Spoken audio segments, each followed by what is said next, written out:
하나님의 은혜와 사랑이 오늘 하나님 앞에 예배하는 우리 모두와 함께 하시기를 주님의 이름으로 축원합니다. 오늘은 당신 때문에 살만합니다 라는 제목으로 말씀의 은혜를 나누도록 하겠습니다. 그림을 좀 보이실까요? 이웃의 사전적 정의는 서로 접하여 가까이 있는 집, 사람, 지역을 말합니다.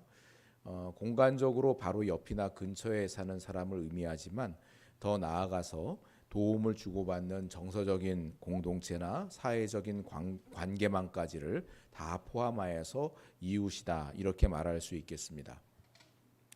이 과거에는 얼마나 가까운 공간에 함께 사느냐가 이웃의 중요한 기준이었지만 지금은 거리와 상관없이 서로 도움을 주고받거나 또 사회적으로 관계를 맺고 있는 모든 사람들, 또 인터넷에서의 그렇게 친구 관계를 맺고 있는 사람들까지 따지고 보면 거리랑 상관이 없이 상당히 많은 사람들을 우리가 이웃으로 두고 살고 있습니다.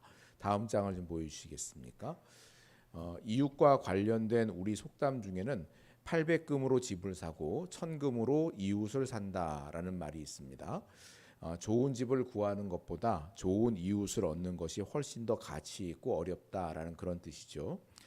우리는 흔히 집의 가치를 어디에 위치해 있느냐 이걸로 많이 따집니다. 그래서 역세권이니 혹은 학세권이니 심지어는 집 근처에서 붕어빵을 살 수 있느냐를 말하면서 붕세권 이런 걸 말도 만들어내지요. 그런데 좋은 이웃을 만나는 것은 집 주변에 무엇이 있고 얼마나 편리하냐를 따지는 것보다 훨씬 더 중요하다라는 것을 우리는 경험적으로 압니다. 이웃의 범위를 사회적인 관계로까지 확대해 보면 우리가 살면서 도움을 주고받는 여러 사람들이 떠오릅니다. 아마 여러분들에게도 그런 사람들이 있으실 텐데 저도 설교를 준비하면서 내게는 누가 그렇게 도움을 주는 사람들인가 생각해 보니까 가까이에 또 한 분이 생각이 나더라고요. 그분은 몇 년 전에 제가 학위과정을 공부할 때 만난 사람입니다. 저랑 나이가 같은 남성이에요. 근데 같은 전공은 아니고 다른 학과에 계신 분인데 우연히 우리 학과의 강좌에 들어오셔서 이제 알게 된 분입니다. 졸업을 한 지 2년도 지났는데 지금도 매주 저에게 필요한 정보들을 보내주고 계십니다. 실제로 그분이 보내주시는 정보들을 통해서 제가 도움을 받고 또 많은 유익을 얻고 있기도 합니다. 1년에 한두 차례 만남을 갖는데요. 저는 그저 그때마다 감사한 마음에 밥을 사고 차를 살 뿐입니다. 근데 이분이 저에게만 그러는 게 아니라 함께 공부하면서 알게 된 여러 사람들에게 그런 도움을 줍니다. 좀 귀찮을 법도 한데 자신의 업무를 처리하면서 얻게 된 정보들을 계속해서 보내주십니다. 덕분에 여러 사람들이 도움을 받고 있습니다. 지속적인 도움이 아니더라도 단 한 번의 도움이라도 우리는 이런저런 도움을 주고받는 그런 좋은 이웃들을 만나곤 합니다. 때로는 전혀 예상하지 못했던 도움으로 인해서 이 생각지 못한 좋은 이웃이 가까이에 있다라는 것을 깨닫기도 하지요. 그럴 때면 우리는 천금을 얻은 듯한 기쁨을 느끼며 세상이 그래도 살만하다라는 것을 깨닫습니다. 그러니 내 앞에 있는 사람을 결코 소홀히 할 수가 없습니다. 내 작은 관심과 도움의 손길은 그에게 천금을 선물하는 것이고 또 그것은 언젠가 내게 고스란히 돌아올 것이기 때문에 그렇습니다. 우리 이왕 말 나왔으니까 우리 서로 옆에 계신 분들하고 한번 인사하시죠. 당신 때문에 살만합니다. 우리 집사님 때문에 살만합니다. 네.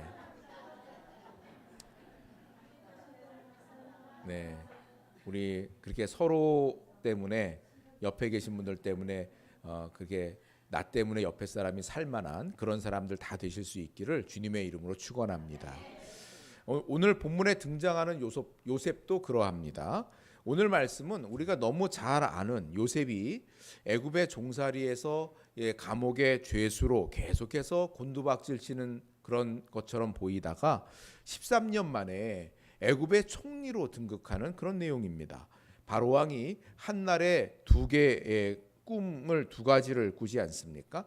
아름답고 살진 암소 7마리가 풀을 뜯고 있는데 갑자기 광우병에 걸린 비쩍 마른 7마리 암소가 나타나서 살진 7마리 암소를 잡아먹어 버립니다. 놀라서 잠에 깬 바로 왕이 다시 잠을 청하자 이번에는 풍성하고 충실한 7 이삭이 나오더니 이어서 바싹 마른 7 이삭이 나와서 충실한 이삭을 다 먹어치워 버립니다.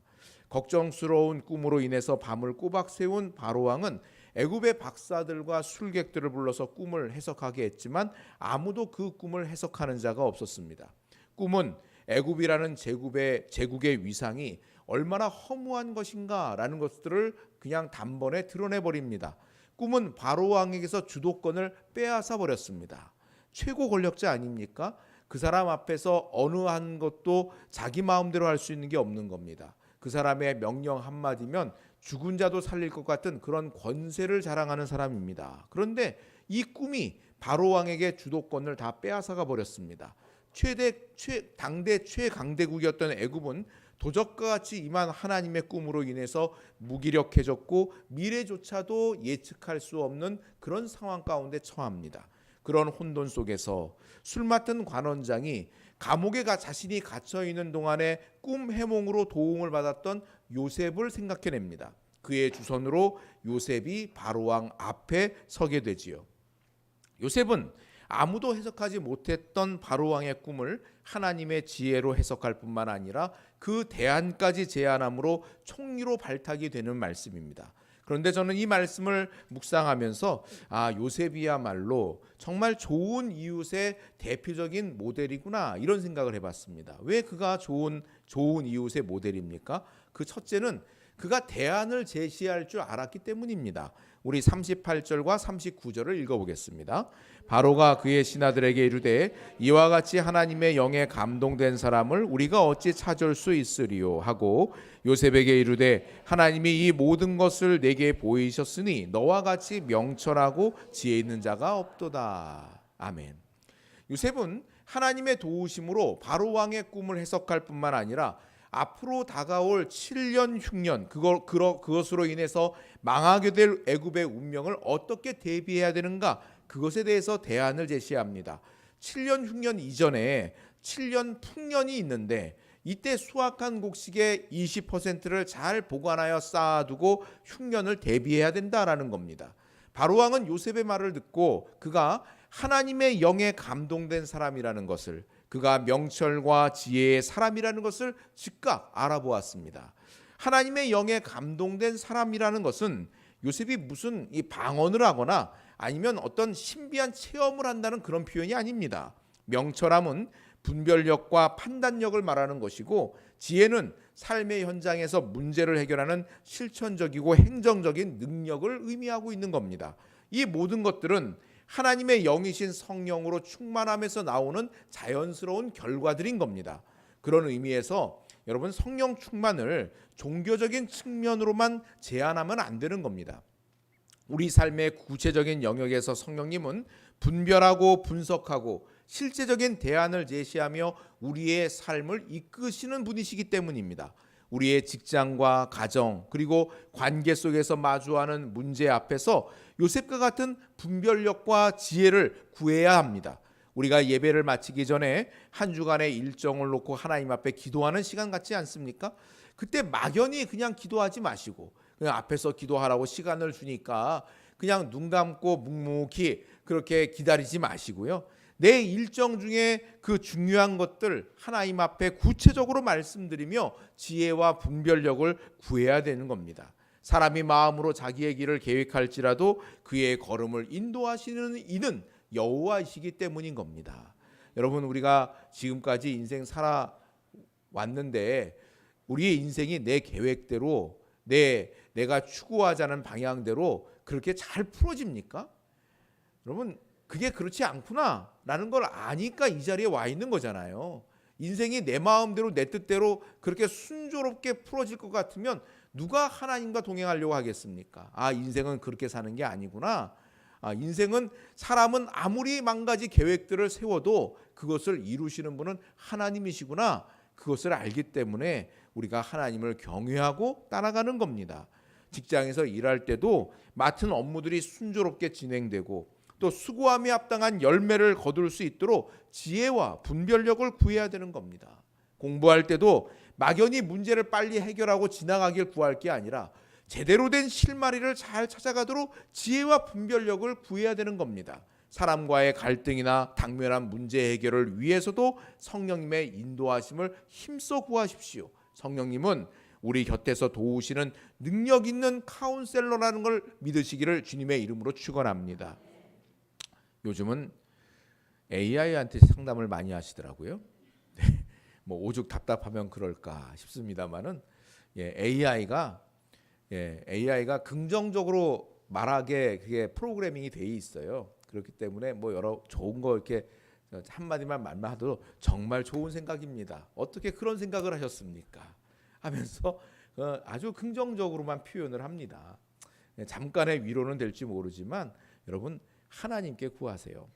하나님은 우리의 좋으신 카운셀러가 되십니다. 보혜사가 카운셀러 아닙니까? 그 주님께 구해야 되는 겁니다. 우리 사회가 변화가 빠르고 경쟁이 심하다 보니까 사람들의 마음에 불안이 깊고요. 해결되지 않은 갈등도 많은 것 같습니다. 그래서 여기저기서 불만이 터져 나오고 사람들의 마음이 가시가 돋친 것처럼 그렇게 뾰족뾰족 솟아있는 것들을 봐요. 그 작은 일에도 금방 화가 치밀어 오르고 하는 그런 일들을 보지 않습니까? 크고 작은 문제 앞에서 불만은 많은데 제대로 된 대안을 제시하는 사람은 참 적습니다. 우리가 마주하는 여러 문제들에 대해서 불만이 아니라 지혜롭고 분별력 있는 그런 대안을 제시하는 일이 얼마나 필요합니까? 지금이야말로 하나님의 영에 감동된 사람이 필요한 시대입니다. 여러분 그러니까 그냥 교회 다니면 안 되는 겁니다. 우리가 알잖아요. 교회 오래 다녔다는 것이, 교회에서 직분을 받았다는 것이 하나님의 영으로 감동된 사람이란 말은 아니지 않습니까? 그렇죠? 우리에게는 하나님의 은혜가 필요합니다. 하나님의 은혜를 간절히 사모하면서 성령 충만을 구하십시오. 요셉과 같이 하나님의 영이 감동된 사람, 성령으로 충만한 사람은 본인만 좋은 게 아니라 대안을 제시할 줄 아는 좋은 이웃이 되는 겁니다. 우리 모두가 다 그렇게 하나님의 영으로 충만한 성령 충만한 사람 될 수 있기를 주님의 이름으로 축원합니다. 또 요셉이 좋은 이웃인 이유는 관심을 갖고 부지런히 살폈기 때문입니다. 우리 45절과 46절을 읽어보겠습니다.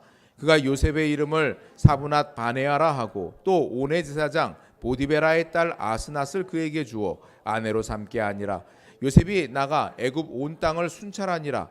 요셉이 애굽 왕 바로 앞에 설 때에 30세라. 그가 바로 앞을 떠나 애굽 온 땅을 순찰하니. 요셉이 애굽의 총리가 된 이후에 즉시로 한 일이 무엇입니까? 자신의 지위를 자랑하면서 이제부터는 고생 끝 행복 시작 이랬습니까? 그게 아니죠. 요셉이 즉시로 한 일은 애굽 온 지역을 순찰한 일이었습니다. 그것이 얼마나 인상 깊었던지 성경 기자는 2번이나 반복해서 표현을 합니다. 요셉이 온 땅을 순찰한 이유는 앞으로 다가올 흉년을 준비하기 위해서 현장이 어떤지를 잘 이해하는 것이 중요했기 때문입니다. 그는 관심을 갖고 애굽 전역을 살폈습니다. 요셉은 총리가 되었을 때만 관심을 갖고 살폈던 건 아닌 것 같습니다. 그가 감옥에서 죄수로 있을 때에도 자신이 시중 들던 술 맡은 관원장과 떡 맡은 관원장이 징조가 있는 꿈을 꾸고 낯빛이 좋지 않은 걸 아침 인사하는 그 순간에 깨달았다고 그랬어요. 그 낯빛이 안 좋은 걸 보고 아니 왜 이렇게 낯빛이 안 좋습니까? 무슨 일이 있으십니까? 무슨 일 있으면 저한테 말씀해 주십시오. 이렇게 요청을 합니다. 그만큼 관심을 갖고 살폈다는 얘기죠. 그래서 그는 그들의 근심을 즉시로 풀어줄 수가 있었습니다. 어떤 사람이 좋은 이웃입니까? 관심 갖고 주변을 살필 줄 아는 사람이 좋은 이웃이 되는 겁니다. 요즘은 그냥 문 닫고 들어가면 그냥 밖에서 무슨 일이 벌어지는지 이웃집에서 무슨 일이 있는지 전혀 무관심한 그런 시대 아닙니까? 그래서 좀 여러분 오지랖이 좀 있어야 돼요. 좋은 이웃 되려면 오지랖이 있어야 됩니다. 옆에 사람들을 어떻게 사시나 이렇게 바쁜데 이렇게 힘든 시절에 이렇게 어려운 때에 이 사람들은 어떻게 지내나 이게 좀 돌아봐야 되는 겁니다. 살펴보십시오. 그 사람이 조언입니다. 그리고 이것은 사랑 안에서 자라갈 때 나오는 마음이에요. 그런데 여러분 관심을 갖고 주변을 살피는 이 사랑의 마음은 시간이 지난다고 저절로 자라거나 나이를 먹는다고 저절로 생기는 게 아닙니다. 왜냐하면 우리는 모두 자기 중심적인 죄된 속성을 가진 존재들이기 때문인 겁니다. 그림을 좀 보여주세요. 기독교 역사 속에서 믿음의 선조들은 우리 안에 죄의 뿌리, 가장 깊은 죄의 핵심을 교만이라고 보았어요. 내 안에, 우리 모든 사람들 안에 죄가 있는데, 죄의 속성들이 있는데, 그 죄의 속성의 가장 핵심이 되는 뿌리가 무엇인가? 그건 교만이구나라고 보았습니다. 근데 칼빈은 이 교만을 뭐라고 정의를 붙였냐면, 자기 자신 안으로, 자기 자신에게로 안으로 굽는 마음, 이게 교만이라고 보았습니다. 자기 자신에게로 굽는 마음. 성도 여러분, 이것을 한번 생각해 보십시오. 하나님은 처음에 사람을 만드실 때 마치 해바라기가, 여러분 해바라기가 무엇을 바라보죠? 해를 바라보죠. 그러니까 해바라기잖아요. 해가 움직이는 거에 따라서 해바라기가 고개를 돌리게 되어 있습니다. 하나님께서 처음 사람을 만드셨을 때는 마치 해바라기처럼 하나님을 향해서 마음을 활짝 펴고 또 이웃을 향해서 따뜻한 손을 펴서 사랑을 주고 받으며 살도록 그렇게 창조를 하셨습니다. 그런데 죄가 들어오자 우리의 마음이 굳어지더니 안으로 구부러들기 시작을 하는 겁니다. 자꾸만 시선이 하나님을 향하지 않고 자기 자신을 바라봅니다. 모든 것을 나 중심으로 생각하고 모든 것을 나만을 위해서 힘을 쏟습니다. 하나님 없이 내 힘으로만 존재하려는 이 뒤틀린 이 자아의 상태, 이것이 바로 성경이 말하는 가장 깊은 죄의 모습인 교만입니다. 우리들의 마음이 그렇게 가만 놔두면 자연스럽게 안으로 굽어들게 되어져 있어요. 나 중심으로 생각하고 자기 중심으로 판단하고 자기 자신을 위하는 삶으로 살아가고 그렇게 사는 겁니다. 그 마음이 조금 커져봐야 우리 가족 위하는 마음, 그런 정도로밖에 안 되는 거예요. 내 가족만 챙기는 거예요.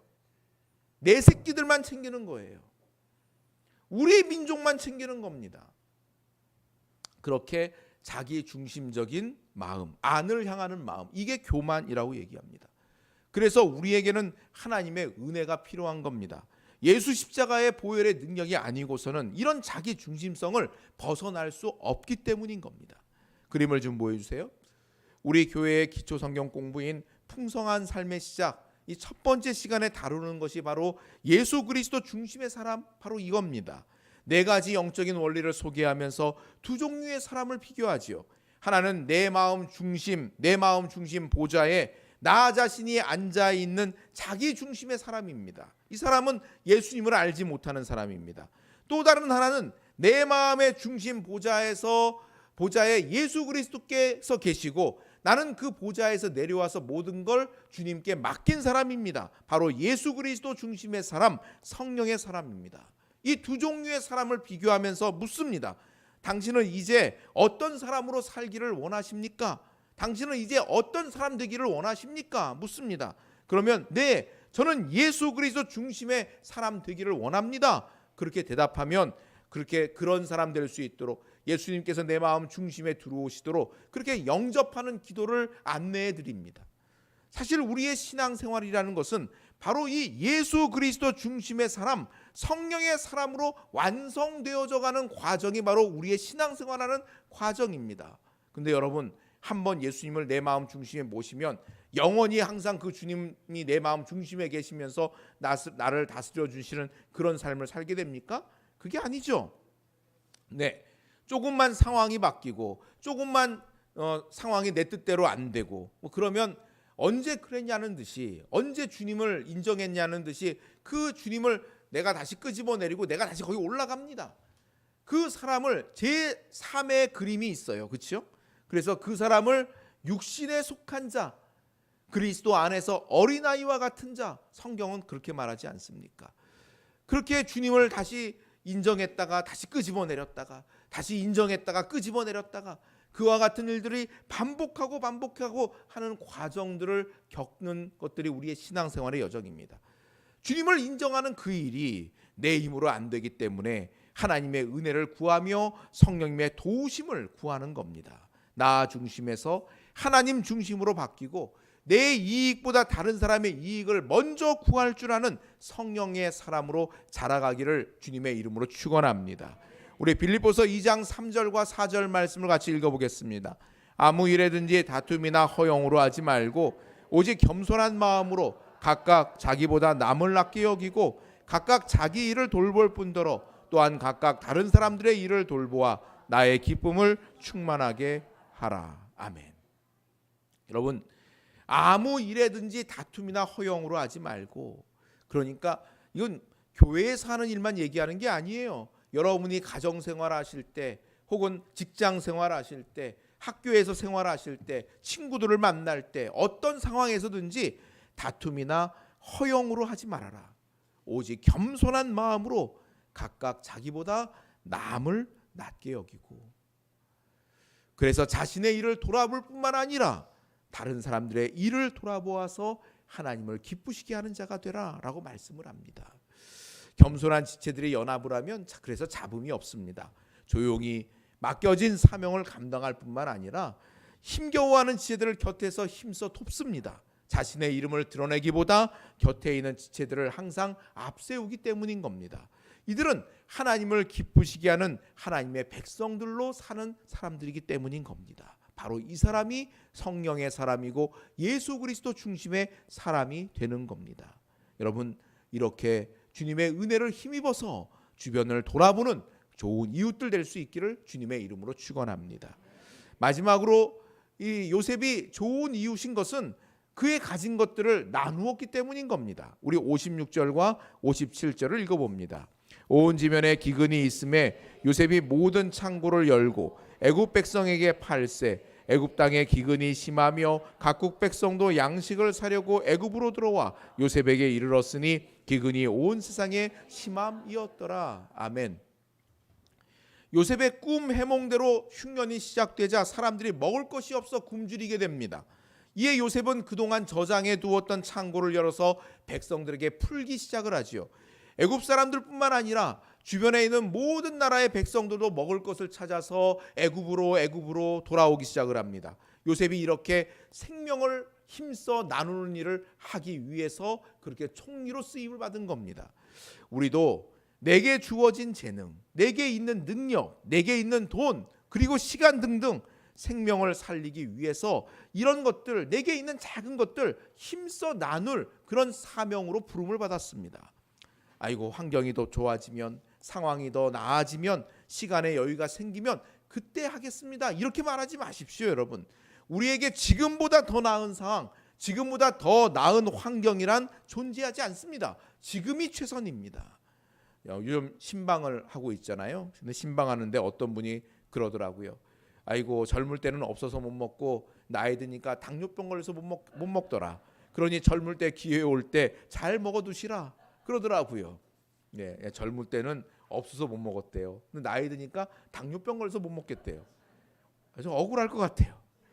그러니 여러분, 기회 될 때 잘 드십시오. 내가 할 수 있는 최선을 다해서 감동이 올 때 힘써 나누는 삶을 살아야 되는 겁니다. 여러분, 우리 교회가 여유가 있어서 청소년 카페를 운영합니까? 상황이 좋아서 어디 공간이 넓어서 우리가 재활용 녹색 장터를 운영합니까? 녹색 장터를 우리가 꾸준히 운영하니까요, 주변에서도 연락이 옵니다. 그래서 이번 주 화요일에도 어느 집을 방문하는데 가구를 가구며 집기들 소품들 쓰시게 하려고 이렇게 아버님을 위해서 요양원에 계신 아버님이 이렇게 나오시면 계시게 하려고 그렇게 집을 장만하고 새로 싹 장만해서 이렇게 다 갖추어 놨는데 집에 오실 일이 이제 없어져 버렸대요. 그냥 요양원에 계속 계실 수밖에 없는 상황이랍니다. 그렇다고 거기 있는 것들을 이제 싹 정리를 해서 없앨 건데 와서 한번 쑥 필요한 거 싹 가져가라고 연락이 와서 화요일도 가야 됩니다. 화요일 가서 싹 이렇게 쓱 가지고 와야 돼요. 그러니까 주변에서 이렇게 연락이 자꾸 와요. 처음에 녹색 장터 시작할 때는 이거 성도님들이 뭐 끊임없이 뭘 이렇게 쌓아놓는 것도 아니고 몇 바퀴 돌면은 이제 물건도 없을 텐데 어떻게 운영하나 생각했는데 웬걸요? 계속 어딘가에서 이렇게 뭔가 연결이 되고 있어요. 신기합니다. 네.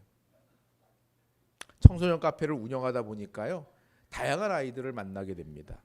어떤 중학교 남자아이는 마치 슈퍼마켓 이용하듯이 우리 카페를 이용하고 있습니다. 그냥 와서 냉장고에서 음료캔 하나 꺼내고 안녕히 계세요 하고 인사하고 마시면서 가요. 네. 그래도 잘 왔다라고 환영해 줍니다. 여러분, 청소년 복음화율이 3%예요. 100명 중에 교회 다니는 아이가 3명밖에 안 된다는 얘기입니다. 이 아이들이 어떻게 교회에 발을 들여놓을 수 있겠습니까? 청소년 카페를 방문한 아이들 중에는 카페에 와보고 나서야 이곳이 교회라는 것을 알게 되는 경우들이 있습니다. 이 아이들이 교회를 처음 와본 겁니다. 그래서 예배실을 보면서 여기가 교회냐, 한번 들어가 봐도 되냐, 이렇게 물어보는 경우들도 있어요. 직접 말을 하지는 않지만 이 아이들을 위해서 기도합니다. 이렇게 청소년 카페를 이용하다가 하나님을 만나는 그런 은혜가 있기를 구합니다. 또 반드시 그런 기회가 올 거라고 믿습니다. 더 나은 상황을 기다릴 것이 아니고 지금 내가 할 수 있는 최선을 다해서 힘써 나누는 그런 좋은 이웃들이 되시기를 바랍니다. 요셉이 대안을 제시하고 관심을 갖고 주변을 살피며 가진 것들을 나누는 좋은 이웃일 수 있었던 것은 그 자신이 하나님의 은혜를 먼저 입은 사람이라는 것을 깨달았기 때문입니다. 그는 하루아침에 애굽의 총리가 되었습니다. 창세기 37장에서 형들의 배신으로 노예로 팔려간 요셉의 운명은 40장 끝에 이르기까지 별로 달라진 것이 없습니다. 40장 끝에 보면 그가 감옥에 갇힌 채 잊혀진 상태로 시간만 보내고 있다고 끝나요. 그런데 41장 들어서자 하나님의 때가 되니까 하나님이 일사천리로 밀어붙이십니다. 바로왕에게 결코 잊을 수 없는 꿈을 꾸게 하시고 술 맡은 관원장을 통해서 요셉을 끌어다가 바로왕 앞에 세우게 하십니다. 그에게 하나님의 영으로 감동하셔서 꿈을 해석하고 대안을 제시하게 함으로 총리의 자리까지 오르게 하시는 걸 볼 수 있습니다. 요셉이 총리가 되기까지 사실 그가 한 게 없습니다. 모두 하나님이 계획하셨고 하나님께서 다 만들어 가신 상황들입니다. 요셉은 하나님의 은혜로 신분이 바뀌었습니다. 노예와 죄수의 신분에서 최고 권력자의 신분으로 바뀌었습니다. 요셉의 신분이 바뀐 것처럼 저와 여러분 역시도 하나님의 은혜로 신분이 변화된 사람인 줄 믿으시기를 바랍니다. 요셉이 죄수에서 총리가 된 것처럼 성도는 죄의 노예에서 하나님의 아들로 신분이 변화되었습니다. 우리 요한복음 1장 12절 말씀 읽어보겠습니다. 영접하는 자 곧 그 이름을 믿는 자들에게는 하나님의 자녀가 되는 권세를 주셨으니. 또 요한복음 5장 24절입니다. 내가 진실로 진실로 너희에게 이르노니 내 말을 듣고 또 나 보내신 이를 믿는 자는 영생을 얻었고 심판에 이르지 아니하나니 사망에서 생명으로 옮겼느니라. 아멘. 예수 그리스도를 구주로 영접한 사람은 그 즉시로 죄의 노예에서 하나님의 자녀로 신분이 바뀐 줄 믿으시기를 바랍니다.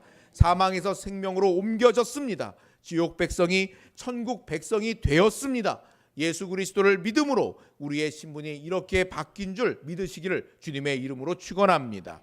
요셉은 하나님께 받은 은혜 때문에 애굽의 생명을 살리고 구원의 역사를 위해서 쓰임받는 그런 좋은 이웃이 되기를 힘썼습니다.